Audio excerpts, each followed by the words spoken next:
is as I thought. How, sir? You say you saw someone in the corridor. No, only a candle on the floor. But you heard an odd laugh. You've heard that laugh before, I should think, or something like it. There is a woman who sews here, Grace Poole. She laughs in that way. She's a singular person, sir. You've guessed it. Grace Poole, she is, as you say, singular. Very. I shall reflect upon the matter.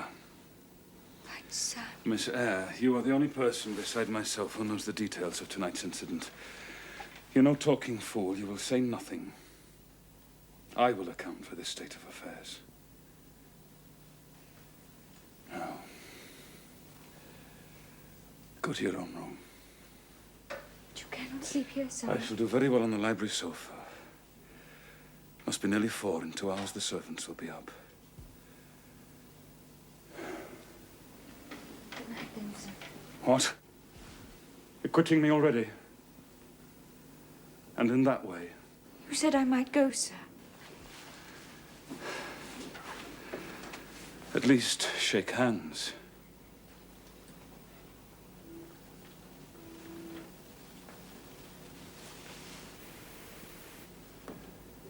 You've saved my life.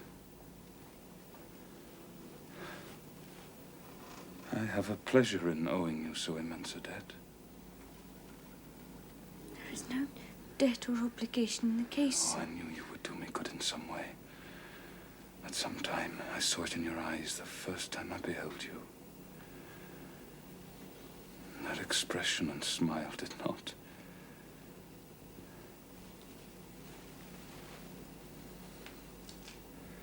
Did not strike delight to my very inmost heart so for nothing. Oh, my cherished preserver. Good night. Right, sir. Glad I happened to be awake. But you will go. I'm cold, sir. Cold. Yes. Go then, Jane, go. I think I hear Mrs. Fairfax move. Well, Jane, leave me.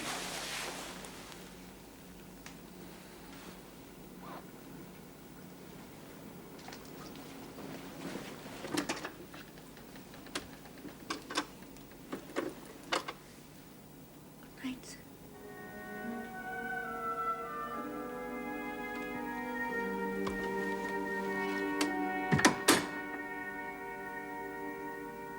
What a to-do! What a to-do! Good morning, Mrs. Fairfax. Oh, a good morning, do you call it? Have you seen the master's room? He might have been burnt to a cinder in his bed. And all for being careless with a candle. Ah, well, we shall have it to rights within the day. But there are so many things to be moved. I have Leah and John in there. I must call the rest of the servants. Jane, dear, take those and put them on the master's bed. Oh, I am so grateful he is gone. Gone? For good? Oh, dear me, no. No, he has only gone to a house party. He will be back. But I must get on. Oh, Jane, keep an eye on Leah and John. You know how they love to waste time gossiping. It's lucky he had his water jug full. I wonder he did it himself and wake nobody. Why, Miss Jane, what do you make of all this? I was looking for Mr. Rochester. Has he been in? No, miss, but his horse is to be saddled and he's riding over to the Lees. Oh, thank you, John. Do you know, is he expected to return soon? I'm afraid not, miss.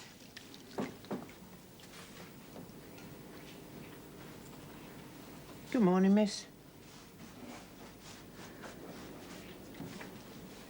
Good morning, Grace. 'Tis a strange affair, is it not? I've been told what happened. Did Mr. Rochester wake no one? Did no one hear him move? Well, the servants sleep too far off to hear, miss. Mrs. Fairfax heard nothing. Elderly people often sleep heavy.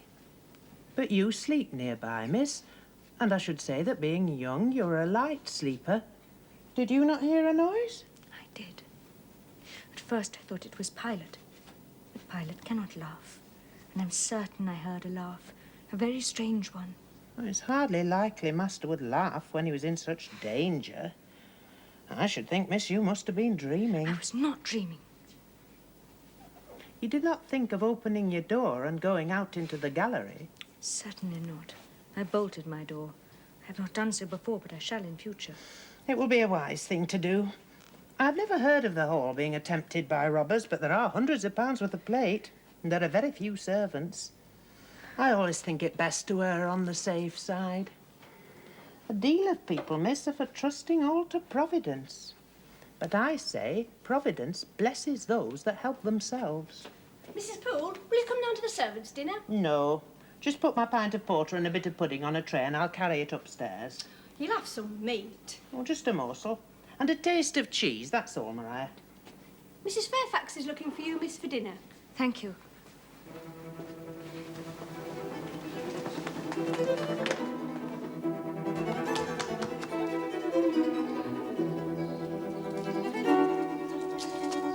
Mr. Rochester, Mr. Rochester! What is it? Miss Poole, sir. She's in your bedroom as bold as brass. Well, But why is she not in custody, or at least dismissed? It was good as said she was guilty last night, sir. Why did you bind me to secrecy? Is that all? Has she some hold over you, sir? Miss Eyre, kindly confine your concerns to matters which are within your province.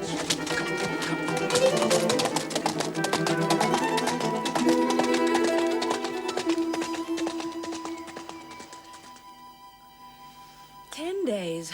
And not a word from Mr. Rochester. I wouldn't be surprised if he doesn't go straight back to the continent and doesn't show his face in Thornfield for another year or more. But would he not let you know? No. He has often left us suddenly and without warning. Oh, the tray is not yet ready for you, Leah. No, Mum, but here's a letter just come. Oh. Thank you. It is from the master. Well.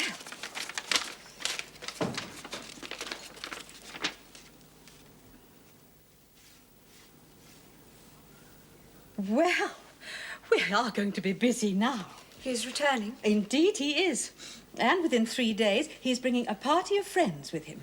And the Honourable Blanche Ingram.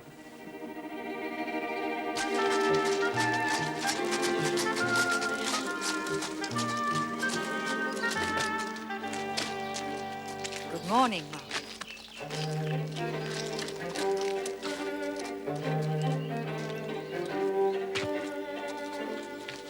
Welcome to Thornfield.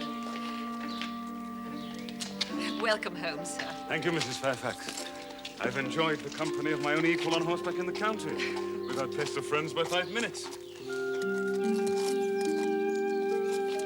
I always adore this house. Mrs. Grace was an adorable guest. Rogers, who is that lady? That's the Honourable Miss Blanche Ingram, miss. Thank you. Let me show you to your room. Mrs. Fairfax will attend upon you till your servant arrives. Mais qu'elle est belle! She is very beautiful.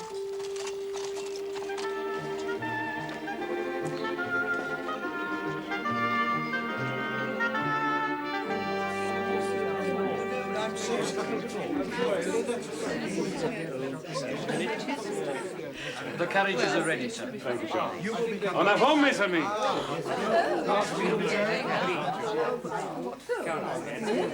They have a fine day for their excursion. And do not Mr. Rochester and Miss Blanche make a fine couple? He evidently prefers her to any of the other ladies. Oh, it is clear he admires her. Yes, it is. Ah, but you see, my dear, the gentry have more to consider than themselves. Marriage is a duty. It involves fortunes, family trees, the bringing together of estates. And there must come a time when any gentleman has to consider his duty. She's indeed beautiful. Oh, you will see her at her best this evening. I happened to mention to Mr. Rochester how much Adele wished to be introduced to the ladies.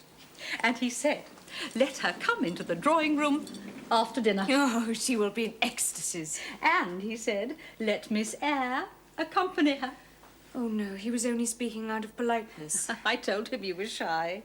And he said, tell her it is my wish. If she resists, I shall come and fetch her. To speak truth, I did not greatly care for Mr. Rochester's guests.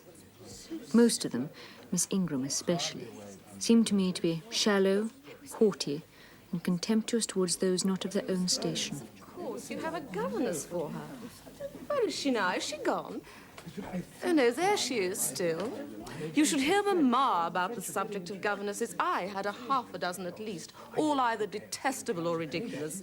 I used to quiz my governess, but she was such a good creature. I might ransack her desk or upset her workbox. She would bear anything. I suppose we shall now have an abstract of the memoirs of all the governesses of all our families. May I play you something instead? Oh, please do.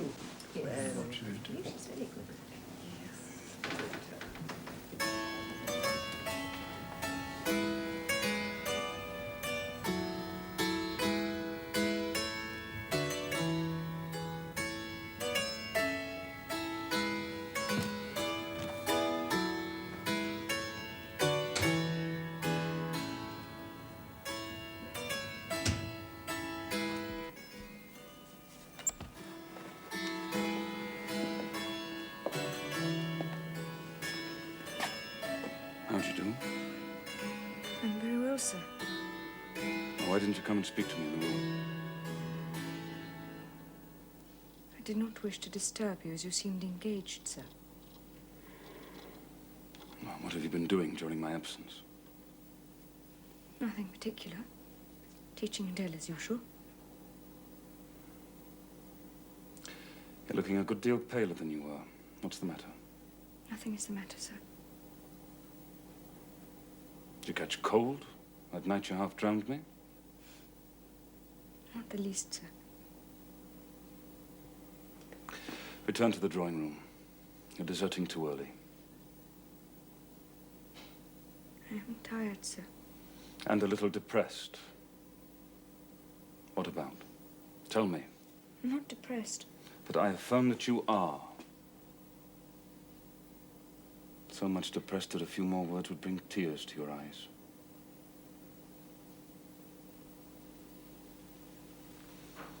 If I had time, I'd know what all this means. No. Tonight I excuse you, but remember, so long as my visitors stay, I shall expect you in the drawing room every evening. It is my wish. Don't neglect it. Now go. Send Sophie for Adele. Good night.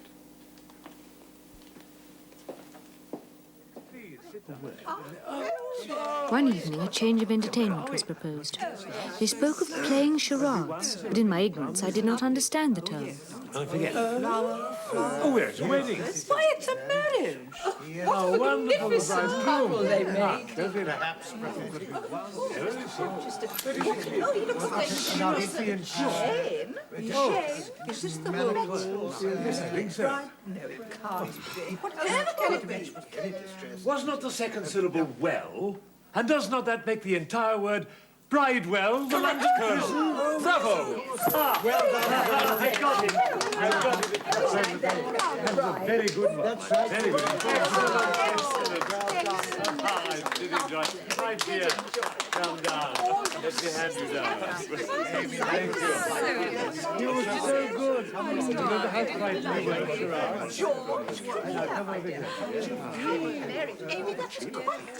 And remember, Miss Ingram, you are now my wife. We were married just now in front of all these witnesses. I saw he was going to marry her for her family, rank, and connections. I was not jealous, or only rarely so.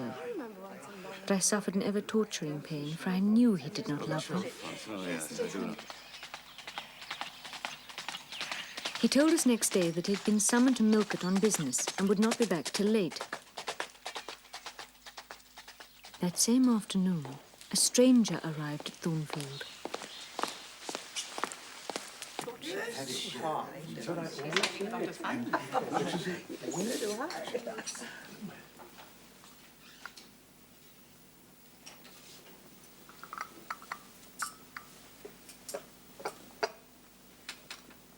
It appears I arrive at an inopportune time, madam, when my friend, Mr. Rochester, is from home. But I arrive from a very long journey, and I think I may presume so far an old and intimate acquaintance as to install myself till he returns.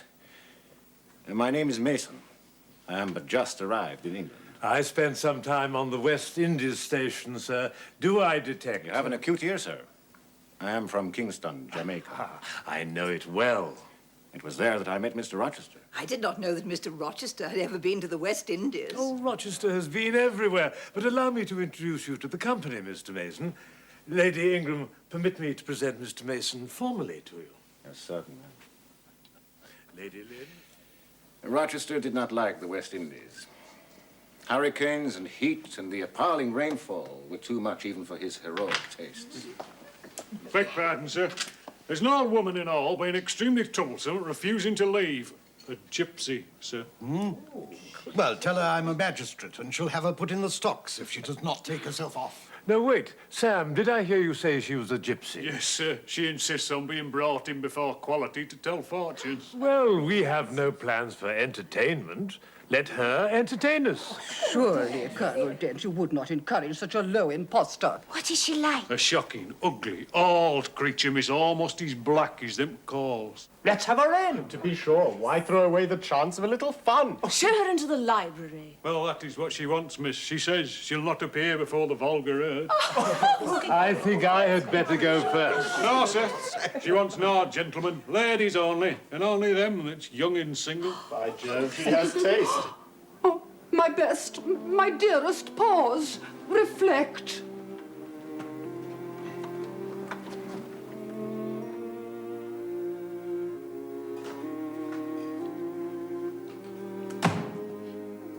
What did you say, Blanche? Well, Blanche? She poured my palm and told me what such people usually tell.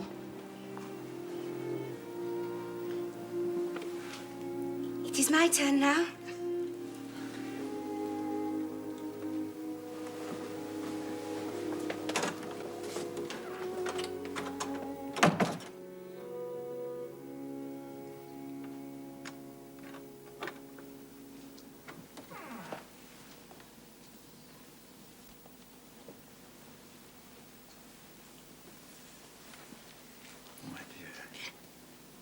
I am sure she is something not right. She told me such things. She knows all about us.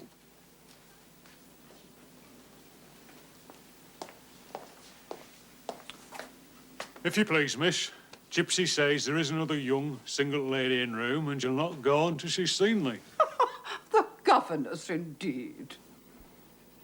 I will go by all means.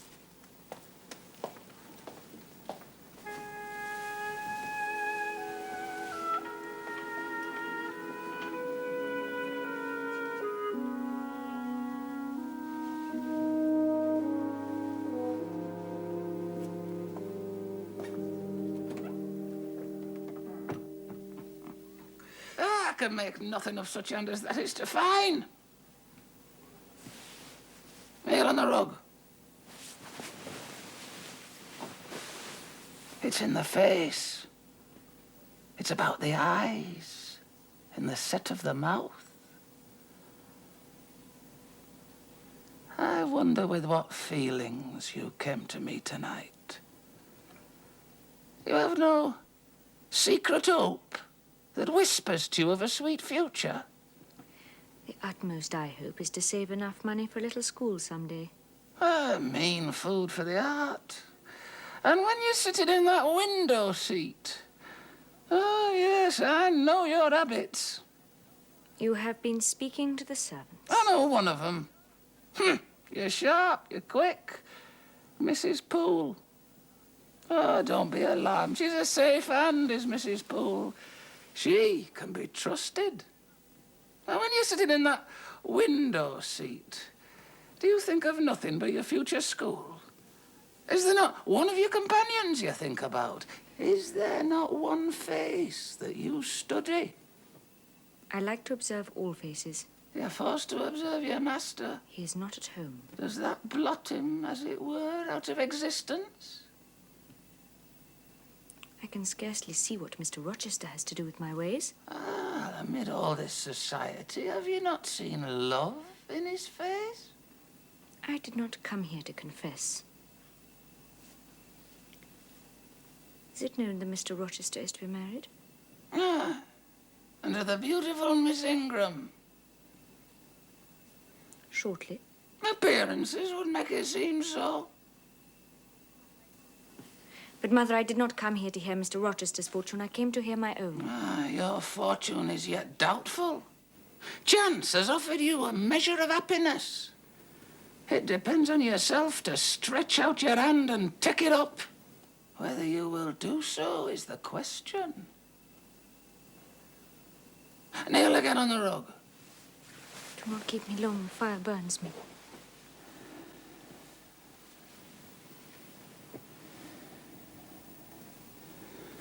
The flame flickers in the eye shines, it's soft and full of feeling. The eye is favourable.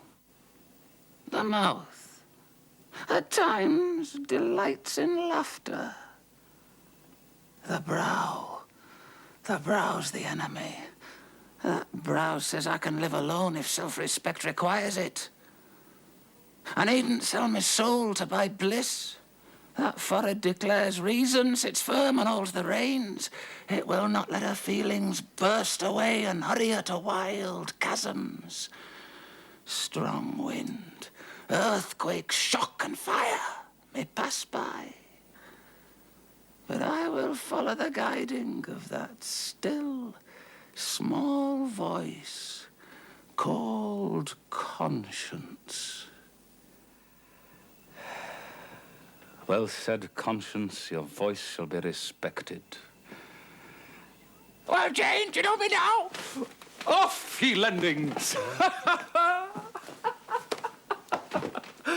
It's well carried out, don't you think? This was no party game. You have been trying to draw me out. Oh, Jane, do you forgive me? I don't know. I shall have to have time to think about it. Mr. Rochester, are you aware there is a stranger waiting to see you? Mr. Mason of the West Indies. Mason. The West Indies. Are you ill, sir? Oh, Jane, I've got a blow, Jane. Where is he? In there with the others.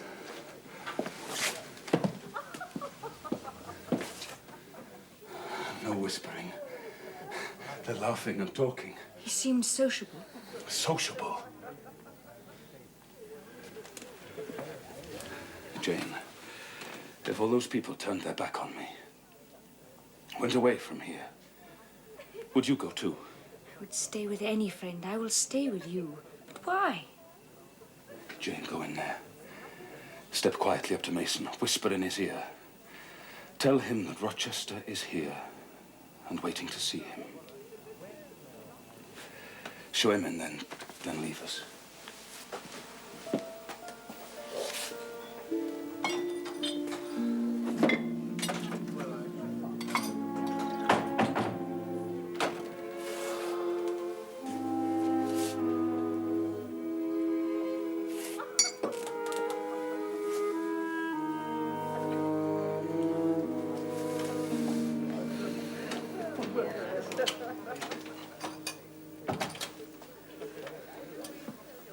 Rochester.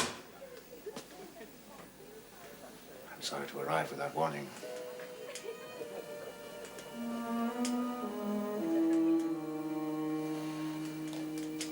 I must declare you're looking well, Richard. Yes, Edward. Time has been kinder to me than I would have imagined. I wondered I could say the same. Mason, I don't like you going up there tonight. Not on your own. Wait wait till tomorrow. I must go up now. I could not sleep otherwise.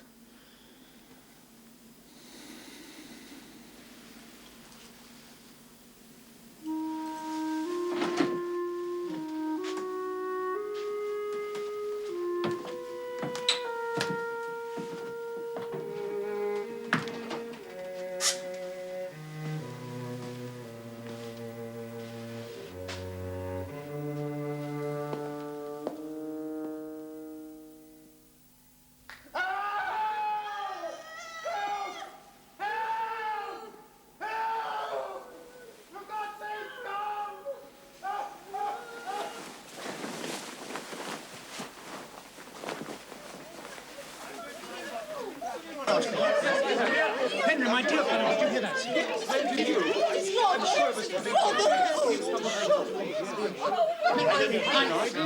Where the devil is Rochester?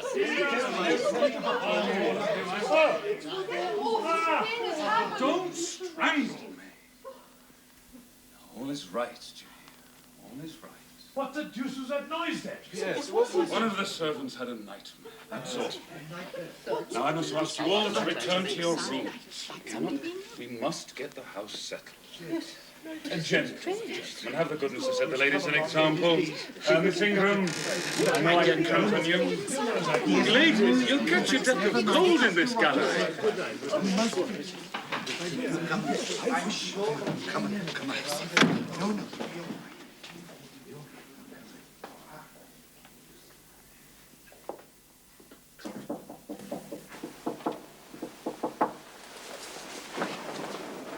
Who is it? Open the door. You got any smelling salts? Yes. Bring them.